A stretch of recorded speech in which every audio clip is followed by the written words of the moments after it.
ये स्टार्ट।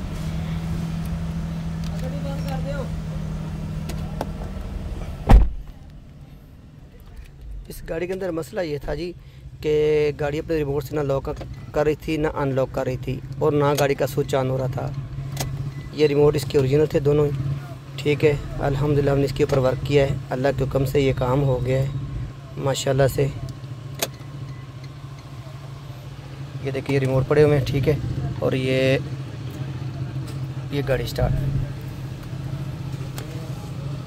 तसद्दक हुसैन शेराटो की से।